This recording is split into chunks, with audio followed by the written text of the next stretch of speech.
Good morning and नमस्कार दोस्तों, स्वागत है आप सभी का आपके अपने YouTube channel GK search engine पर। आज है 27 फरवरी और 27 फरवरी से रिलेटेड राजस्थान करंट अफेयर्स के जितने भी इम्पोर्टेंट क्वेश्चन हैं उन सभी को हम इस वीडियो में डिस्कस करने वाले हैं। तो पूरा वीडियो बहुत ध्यान से देखना और वीडियो के एंड में मैं आपसे एक क्वेश्चन पूछूंगा जिसका आंसर आप सभी को कमेंट बॉक्स में देना है। कल के वीडियो में मैंने आपसे एक क्वेश्चन पूछा था जो था हाल ही में किसने देश का पहला अपनी तरह का ह्यूमन ब्रीथ सेंसर विकसित किया है। जी हाँ, हाल ही में आईआईटी जोधपुर ने देश का पहला अपनी तरह का ये ह्यूमन ब्रीथ सेंसर विकसित किया है। बी ऑप्शन इसका बिल्कुल सही था। जिन दोस्तों ने बी ऑप्शन कमेंट बॉक्स में सही जवाब दिया था उनको हार्दिक शुभकामनाएं। जी हाँ, आईआईटी जोधपुर ने देश का पहला अपनी तरह का ह्यूमन ब्रीथ सेंसर बनाया है। आईआईटी जोधपुर के शोधकर्ताओं के मुताबिक ये पहला make in India human breath sensor विकसित किया। ये मेटल ऑक्साइड और नैनो सिलिकॉन से बना है जो इसे दूसरे मौजूदा सेंसर से अलग बनाता है। इसे सांस में अल्कोहल की मात्रा को मापने के लिए डिजाइन किया गया है, यानी अब कोई नशे में गाड़ी चला रहा है तो यह आसानी से चेक करके बता सकता है कि नशे की मात्रा कितनी है। इस सेंसर की मदद से अब asthma, diabetes, ketoacidosis, chronic obstructive pulmonary disease, sleep apnoea, यहाँ तक कि कार्डियक अरेस्ट जैसी गंभीर बीमारियों के बारे में भी पता लगाया जा सकेगा। तो चलिए स्टार्ट करते हैं आज के राजस्थान करंट अफेयर्स। पहला क्वेश्चन है, हाल ही में राजस्थान क्रिकेट संघ यानी आरसीए के अध्यक्ष के पद से इस्तीफा किसने दिया है। तो राजस्थान क्रिकेट संघ के अध्यक्ष वैभव गहलोत ने अपने पद से इस्तीफा दिया है, यानी कि ए ऑप्शन इस क्वेश्चन का बिल्कुल सही हो जाएगा। जो मुख्यमंत्री अशोक गहलोत के पुत्र है वैभव गहलोत, जो आरसीए के अध्यक्ष थे, जिन्होंने अपने पद से इस्तीफा दे दिया है। आइए जानते हैं इंपॉर्टेंट फैक्ट्स। जहाँ राजस्थान क्रिकेट संघ आरसीए के अध्यक्ष वैभव गहलोत ने 26 फरवरी को अपने पद से इस्तीफा दिया है। राजस्थान के पूर्व मुख्यमंत्री अशोक गहलोत के बेटे हैं वैभव गहलोत, जो राजस्थान क्रिकेट संघ आरसीए के अध्यक्ष के पद से इन्होंने अपना इस्तीफा दिया है। माना जा रहा है कि खेल परिषद की ओर से की गई कार्यवाही के बाद उन्होंने इस्तीफा दिया है। वैभव गहलोत ने आरसीए के अध्यक्ष का पदभार है वो साल 2019 में बतौर आरसीए के अध्यक्ष निर्वाचित होने के बाद शुरू किया था 2019 में। नेक्स्ट क्वेश्चन है, राजस्थान में पहली बार कौन सा कृषि विश्वविद्यालय जहां पर जियो इन्फॉर्मेटिक्स का 1 वर्षीय पोस्ट ग्रेजुएट डिप्लोमा कोर्स शुरू करने जा रहा है। तो ये ध्यान रखना, हाल ही में कृषि विश्वविद्यालय जोधपुर इसकी शुरुआत करने जा रहा है। ए ऑप्शन इस क्वेश्चन का बिल्कुल सही हो जाएगा। आइए जानते हैं इंपॉर्टेंट फैक्ट्स। यहाँ कृषि में आर्टिफिशियल इंटेलिजेंस का समावेश होने से आगामी वर्षों में कृषि क्षेत्र में क्रांतिकारी परिवर्तन देखने को मिल सकेगा। युवाओं को उच्च शिक्षा में नवीन प्रौद्योगिकी से जोड़ने के लिए नवाचार के रूप में प्रदेश में पहली बार कृषि विश्वविद्यालय जोधपुर में जियो इन्फॉर्मेटिक्स का 1 वर्षीय पोस्ट ग्रेजुएट डिप्लोमा कोर्स शुरू करने जा रहा है। कृषि विश्वविद्यालय ये डिप्लोमा कोर्स शुरू करने वाला प्रदेश का पहला विश्वविद्यालय होगा। इस कोर्स में विज्ञान, अभियांत्रिकी, कंप्यूटर विज्ञान, भूगोल या सांख्यिकी विषय में स्नातक कर चुके विद्यार्थी प्रवेश ले सकेंगे। कृषि विश्वविद्यालय जोधपुर के कुलपति है professor BR Chaudhary. Next question है, राजस्थान में ग्राम सेवा सहकारी समितियों में अब किसानों को बैंकिंग सुविधाएं उपलब्ध करवाई जाएगी और पहले चरण में इसकी शुरुआत राजस्थान में किस जिले से होगी। तो इसके प्रथम चरण में इसकी शुरुआत है वो सीकर जिले से होगी, यानी कि सी ऑप्शन यहाँ पर बिल्कुल सही है। यानी अब राजस्थान में ग्राम सेवा सहकारी समितियों में बैंकिंग की सुविधा भी किसानों के लिए उपलब्ध होगी। आइए जानते हैं इंपॉर्टेंट फैक्ट्स। जी हाँ, प्रदेश में सहकारिता की रीढ़ ग्राम सेवा सहकारी समितियों में अब किसानों को बैंकिंग सहित ई मित्र सरी की सुविधाएं उपलब्ध करवाई जाएगी। ऑनलाइन होने से किसानों को बैंक संबंधी काम होने पर भी तो नहीं जाना पड़ेगा। कोर बैंकिंग में किसी भी सहकारी समिति का सदस्य किसी भी सहकारी बैंक या समिति से नगद या ऑनलाइन ट्रांजैक्शन कर सकता है। सहकारी समितियों को ऑनलाइन करने के लिए कंप्यूटर एवं अन्य उपकरण वो भिजवा दिए गए हैं। पहले चरण में सीकर जिले की 245 और प्रदेश की करीब 5500 ग्राम सेवा सहकारी समितियों को ऑनलाइन करने के लिए केंद्र स्तर पर कवायद वो की जा रही है। नेक्स्ट है, हाल ही में राजस्थान महिला एवं बाल विकास विभाग तथा किसके बीच MOU किया गया है। तो ये ध्यान रखना, हाल ही में राजस्थान महिला एवं बाल विकास विभाग और चिल्ड्रन इन्वेस्टमेंट फंड फाउंडेशन यानी CIFF के मध्य समझौता हुआ है। सी ऑप्शन इस क्वेश्चन का बिल्कुल सही हो जाएगा। आइए जानते हैं इंपॉर्टेंट फैक्ट्स। तो जी हाँ, राजस्थान की उप मुख्यमंत्री दिया कुमारी की उपस्थिति में महिला एवं बाल विकास विभाग तथा children investment fund foundation CIFF के बीच एक MOU साइन किया गया है। तो इस प्रकार के क्वेश्चन एग्जाम में अक्सर आपको देखने को मिल जाएंगे। तो महिला एवं बाल विकास विभाग के शासन सचिव श्री कृष्ण कुणाल और CIFF की एग्जीक्यूटिव डायरेक्टर श्रीमती मंजुला सिंह के मध्य 26 फरवरी को सचिवालय में इस MOU पर हस्ताक्षर किए गए थे। प्रदेश में CIFF इस MOU के तहत अगले 5 सालों में महिला और बाल विकास विभाग सहित विभिन्न विभागों के साथ मिलकर 350 करोड़ रुपए का जो बजट है वो खर्च करेगा, जिसमें किशोरियों, महिलाओं और बच्चों में पोषण सुधार के लिए कार्य किए जाएंगे। तो उद्देश्य ध्यान रखना, उल्लेखनीय है कि पूर्व में भी 2015 में 7 साल के लिए MOU साइन किया गया था, जिसे 5 साल फिर आगे बढ़ाने के लिए MOU हस्ताक्षरित किया गया है। अगला क्वेश्चन है, राजस्थान सरकार के द्वारा मुख्यमंत्री जल स्वावलंबन अभियान के दूसरे चरण के अंतर्गत कितने करोड़ रुपए का प्रावधान राजस्थान सरकार ने किया है? तो इसके लिए राजस्थान सरकार की ओर से 11,200 करोड़ रुपए का प्रावधान किया गया है, यानी कि बी ऑप्शन इस क्वेश्चन का बिल्कुल सही है। मुख्यमंत्री जल स्वावलंबन अभियान इसका दूसरा चरण, जिसके तहत 11,200 करोड़ रुपए का प्रावधान रखा गया है। आइए जानते हैं इंपॉर्टेंट फैक्ट्स। जी हाँ, वर्तमान में राजस्थान सरकार ने 11,200 करोड़ रुपए का प्रावधान करते हुए मुख्यमंत्री जल स्वावलंबन अभियान के दूसरे चरण को शुरू करने का फैसला लिया है। इसके अंतर्गत आने वाले 4 सालों में 20,000 गाँवों में 5 लाख जल संग्रहण के ढांचे बनाए जाएंगे। मुख्यमंत्री जल स्वावलंबन अभियान का जो पहला चरण है वो 27 जनवरी 2016 को झालावाड़ जिले से शुरू किया गया था, पूर्व मुख्यमंत्री वसुंधरा राजे सिंधिया के द्वारा।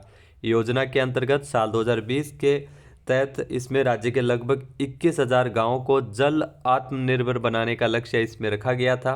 मुख्य उद्देश्य है जल की उपलब्धता सुनिश्चित करना।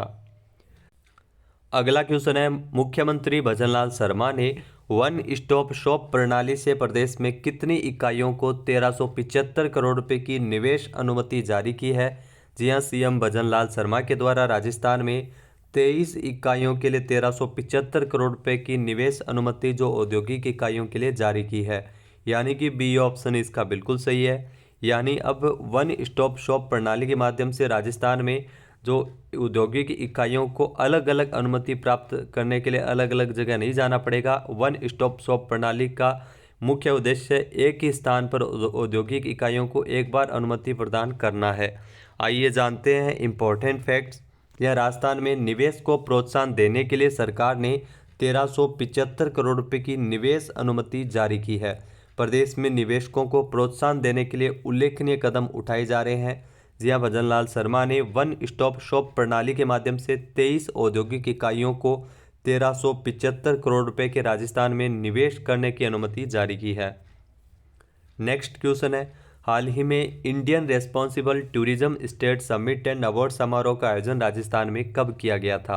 तो इस अवार्ड समारोह का आयोजन 26 फरवरी को हुआ था, यानी कि सी ऑप्शन इसका बिल्कुल सही है। जी हाँ, उप मुख्यमंत्री दिया कुमारी के उपस्थिति में इस समारोह का आयोजन किया गया था। आइए जानते हैं इंपॉर्टेंट फैक्ट्स। जी हाँ, रेस्पॉन्सिबल टूरिज्म में राजस्थान है वो अग्रणी प्रदेश बनने के लिए कार्य कर रहा है। उप मुख्यमंत्री ने पर्यटन विभाग और आउटलुक के समन्वय से 26 फरवरी को Indian responsible tourism state summit and award Rajasthan 2023 के सेकेंड एडिशन के अवार्ड समारोह का आयोजन जयपुर में किया गया था, जहां पर पुरस्कार वितरित किए गए थे। रेस्पॉन्सिबल टूरिज्म अवार्ड के दूसरे संस्करण में इस बार 400 प्रविष्टियां आई हैं, जो पिछले साल 100 प्रविष्टियां ही पुरस्कार के लिए आई थी।